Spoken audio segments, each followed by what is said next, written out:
Encore une fois, je vous salue dans le nom tout-puissant et tout-suffisant de Jésus-Christ, notre Seigneur et Sauveur bien-aimé.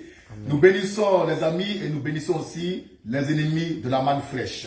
Amen. Maintenant, je vais éclairer la lanterne de beaucoup de personnes, de mes détracteurs, ceux qui m'écrivent pour m'insulter en disant que moi je prêche et puis je porte un chapeau. Et que Paul dit que si quelqu'un prophétise ou il prie, il ne doit pas avoir la tête couverte. Bon, un peu de ce genre. Papas et mamans, faites la différence entre un chapeau que je porte et le voile dont parle l'apôtre Paul. Je reprends. Faites la différence entre le chapeau que je porte et le voile dont parle l'apôtre Paul dans 1 Corinthiens 11. Faites aussi la différence entre le voile dont il parle et le foulard des femmes baptistes et rémission. Elle porte foulard, elle porte pas voile. Faites la différence entre le voile dont il parle l'apôtre Paul et les turbans. Moi, je porte un chapeau, mais je ne suis pas voilé. Je reprends. Hein? Je porte un chapeau, je ne suis pas voilé. Pourquoi? Je n'ai pas beaucoup de cheveux. Le voile dont il est question dans 1 Corinthiens 11, c'est la chevelure. Ce n'est ni un chapeau, ni un turban, ni un foulard. C'est la chevelure. Or moi, je n'en ai même pas. Je suis pas court. Ma tête est bien rasée. Donc je ne suis pas voilé, mais je porte un chapeau. Le chapeau, ce n'est pas le voile. Donc parle l'écriture dans 1 Corinthiens 11. Qu'on va lire maintenant. 1 Corinthiens 11, verset 13. Oui. Jugez en vous-même. Vous-même, oui. Est-il convenable? Est-il convenable Qu'une femme prie? Qu'une femme prie? Dieu sans être couverte? Sans être couverte. Donc il parle ici de couverture. Couverture. Il n'a pas dit foulard. Il n'a pas dit chapeau. Il n'a pas dit tuba. Il dit couverture. Maintenant, à la fin de son message, il va nous donner la nature de cette couverture-là. Nature. La nature. Oui. La nature même ne vous enseigne pas. Oui. Que si un homme oui. a une longue chevelure, oui. c'est exonérable pour lui. Oui. Mais si une femme oui. a une longue chevelure, oui. c'est une gloire pour elle. Oui. Parce que la chevelure oui. lui a été donnée oui. en guise de voile. La chevelure a été donnée à la femme en guise de voile. Donc le voile, selon 1 Corinthiens 11, c'est la chevelure. Quand Paul dit, il faut que ma tête soit couverte, la tête de femme, ça veut dire il faut qu'elle ait beaucoup de cheveux. Donc le voile, c'est la chevelure, c'est pas mon chapeau là. Moi, je ne suis pas voilé. D'accord? Mais je porte un chapeau. Si un matin je vais ici avec beaucoup de cheveux, avec les druides, là on dit, ah, il est voilé. Et puis il pêche contre 1 Corinthiens 11. Mais ce soir-là, je ne suis pas voilé. Ma tête même, il n'y a même pas de cheveux. Mais je porte mon chapeau.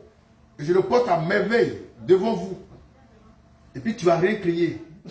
Voilà. J'ai mon chapeau, mais je ne suis pas voilé. Donc la chevelure, c'est ça qui est appelé voile dans 1 Corinthiens 11. La chevelure de la femme. C'est pourquoi les femmes, laissez pousser vos cheveux. C'est votre gloire. C'est votre gloire. Et c'est votre voile. Le voile, ce n'est pas un foulard. Ce n'est pas un chapeau.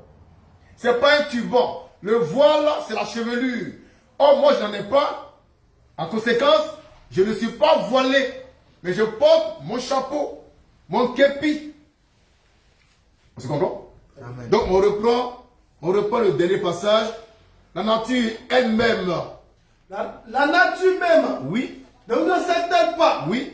que si un homme Si un homme a une longue chevelure, a une longue chevelure, c'est un déshonneur pour lui. c'est un déshonneur pour lui. Donc un homme qui a beaucoup de cheveux, comme les druides, il est écrit que pour lui, c'est un déshonneur. C'est pas beau pour lui.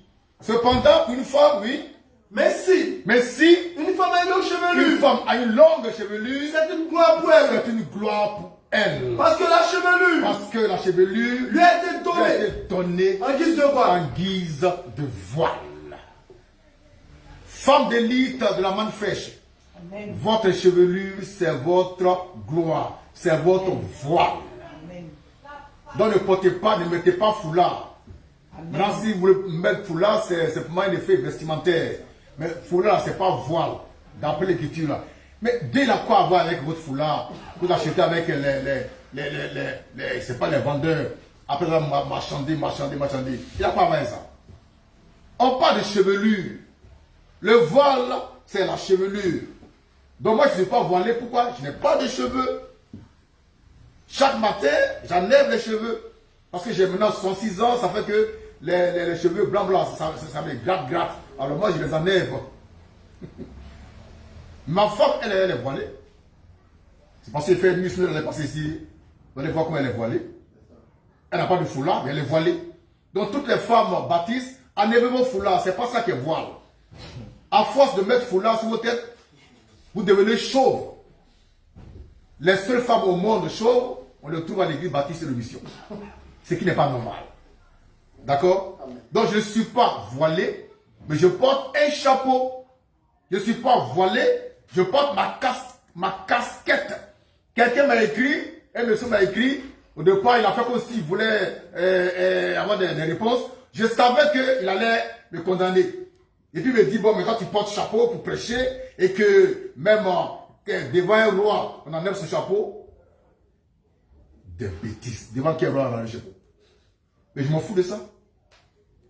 Si je vais quelque part, on dit, monsieur, chapeau, enlevez ça, j'enlève mon chapeau. Mais ici, je suis devant le roi des rois. Jésus ne m'a jamais dit que le chapeau, là, c'est ça qui est voile. Il ne m'a jamais dit ça. Ce que je sais par l'écriture de 1 Corinthiens 11, le voile, c'est la chevelure. Donc, comme je n'ai pas de cheveux, je ne suis pas voilé. Mais je porte un chapeau. Donc, faites la différence entre le chapeau et le voile dont parle l'écriture dans 1 Corinthiens 11. Le voile, c'est la chevelure. Ce n'est pas un morceau de tissu, ce n'est pas un turban, ce n'est pas un chapeau. C'est ici la manne fraîche. Amen. Maintenant, je voudrais, avant de terminer, vous rappeler que demain sera un grand jour pour nous à la manne fraîche. Parce que on va visionner une vidéo de Gédéon d'Akikivwa, le grand Gédéon, le petit mendiant de Fakobli. Dans la vidéo là, Gédéon il est fort. Mais Gédéon tu es fort. Non, tu es fort même. Il dit, il prie le diable au nom de Jésus. Et ses disciples, ils sont bleus. Demain, j'ai envoyé une vidéo là. Et puis, on va décortiquer ses paroles. On va écouter ses paroles. On va décortiquer ça. Vous allez voir que le gars, il est dangereux. Il y a encore une autre vidéo que j'ai conservée, que j'ai sauvegardée de Gédéon. Il dit dans la vidéo que lui, Gédéon, il ne va pas partir dans l'enlèvement. Qu'il va comparaître au dernier jugement. Carrément! Ils sont étonnés, ces disciples. Il a dit ça où? C'est moi, je te dis où il a dit ça. Ça ne va pas chez toi. Mais c'est que si je venais avec la vidéo où il parle de ça. Je me mets sur le groupe, hein. C'est sur le groupe, voilà. Il parle de ça. Donc j'ai compris que Gédéon là, c'est un faussaire. Gédéon, il sait qu'il ne va pas partir quand Jésus viendra. Lui, il sait ça. Et il en parle, mais de façon voilée. C'est un gars ne voyait rien. Nous, on voit. Donc demain, on parle de ça. Et puis dimanche encore, on va bisser. Quand je sais que demain, on risque de couper ma prédication. On m'a bien fait ça. Ils vont signaler ça et puis ils vont couper. Donc, ils sont dépensés à ça, quoi. Au pire des cas, dimanche matin, on aura deux caméras. Une caméra en direct, une autre en off. Comme ça, si vous signalez qu'on coupe, on va dire ça quand même en off. Je prêchais quand j'ai dit, ils ont coupé. Facebook a coupé. Vous n'avez pas honte. Donc, papas et maman, c'est ici la manne fraîche. Nous sommes à demain, Dieu voulant. Merci.